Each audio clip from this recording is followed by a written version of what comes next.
마태복음 16장 13절로 17절 말씀으로 중독의 삶에서 예수님은 누구신가? 라는 제목으로 말씀을 나누겠습니다. 헛되고 헛되며 헛되고 헛되니 모든 것이 헛되도다. 누가 한 말입니까? 네. 솔로몬이 한 얘기죠. 솔로몬은 대부분의 사람들이 동의하겠지만 솔로몬은 인류 역사상 요즘에 젊은이들 표현으로 가장 기깔나게 살던 사람이었습니다. 폼나게 기가 막히게 살던 사람 솔로몬. 그 솔로몬은 인류 역사상 가장 폼나게 살던 사람이죠. 그 솔로몬이 자기의 인생 후반에 전도서를 쓰면서 전도서 1장 2절의 말씀이었죠. 그러니까 전도서 1장 1절이 다윗의 아들 전도자의 말이라 이렇게 해놓고 2절에 그러니까 첫 말로 가장 전도서의 첫 표현으로 헛되고 헛되며 헛되고 헛되니 모든 것이 헛되도다. 한 문장 속에 헛되다라는 말을 5번이나 때려 넣었습니다. 얼마나 헛된지. 여러분 미리 말씀드리면 솔로몬은 인생 후반에 재산 말아먹었습니까? 왕의 자리에서 쫓겨났나요? 갑자기 급사했습니까? 어떤 일이 벌어졌어? 솔로몬 인생 마지막에? 그런 일 안 벌어졌습니다. 솔로몬은 장수했고요. 건강했고요. 그 지혜가 죽는 날까지 마르지 않았고요. 이스라엘은 그가 죽는 날에 가장 최고의 나라와 전성기를 부과하고 있었습니다. 우리는 흔히 생각할 때 솔로몬은 인생의 초반에 정말 하나님 앞에 정말 아름답게 정말 그리고 복되게 살다가 마지막 후반부에는 망했다라고 생각을 주로 하는데 그 망했다라고 하는 생각은 실제 객관적인 어떤 그런 세상적인 기준으로 볼 때 망한 게 아니에요. 여전히 그는 강성했고 여전히 건강했고 여전히 지혜로웠고 여전히 위대한 왕이었어요. 죽는 순간까지. 근데 솔로몬이 그 인생 후반에 자기의 인생은 왕창 헛되다고 고백한 것이죠. 이게 어떤 의미가 있을까요? 도대체 왜 솔로몬은 전도서를 쓰면서 가장 첫 일성으로 첫 번째 말로 헛되고 모든 것이 헛되다고 말을 했을까요? 그는 사실은 모자람이 없는 삶이었는데 왜 헛되다고 했을까를 우리가 좀 추적해 볼 수 있는 힌트, 단서가 이 전도서 말씀 중에 여러분 이 전도서가 이제 전도서가 12장까지 있는데요. 아까 제가 헛되다는 말이 1장의 첫 부분이었다면 마지막 전도서가 12장까지 있는데 12장 1절의 그 비밀을 좀 가르쳐줘요. 12장 1절도 유명한 구절이죠. 자, 전도서 12장 1절을 함께 읽어보겠습니다. 전도서 12장 1절입니다. 시작. 너는 청년의 때에 너의 창조주를 기억하라. 곧 곤고한 날이 이르기 전에 나는 아무 낙이 없다고 할 해들이 가깝기 전에. 그러니까 곤고한 날이 이르기 전에 나는 아무 낙이 없다라고 말하기 전에 창조주를 기억하라. 다시 한번요. 나는 지금 너무 곤고하고 옴짝달싹 못하겠고 나는 아무 낙이 없다는 거를 한마디로 뭐라는 거예요? 헛되다라는 거잖아요. 내 인생 헛되다. 모든 것이 헛되다라고 말하기 전에 너는 창조자를 기억하라. 그럼 왜 솔로몬이 제일 앞에 1장에서 첫머리에 헛되다라고 말했는지가 좀 힌트가 나오죠.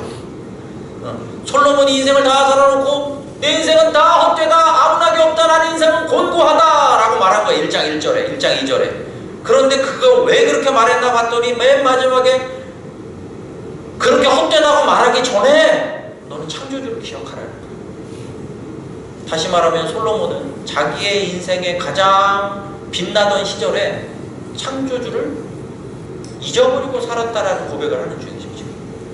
나는 인생의 가장 멋진 시절에 창조주를 잊어버리고 살았다. 그래서 지금 12장 1절에 솔로몬이 외치는 대상이 누구예요? 너는 청년의 때에 아직 힘이 있을 때에 너는 창조주를 기억하라. 1장 2절에 나는 다 헛되다. 너도 그렇게 헛되기 전에 너는 창조자를 기억하라는 거예요. 그러면 헛되지 않으려고 다시 한번요. 여러분 솔로몬은 인생 허랑방탕하게 살았던 탕자의 인생으로 살지 않았어요. 여러분 그 인생을 물론 하나님이 축복하셔서 그랬지만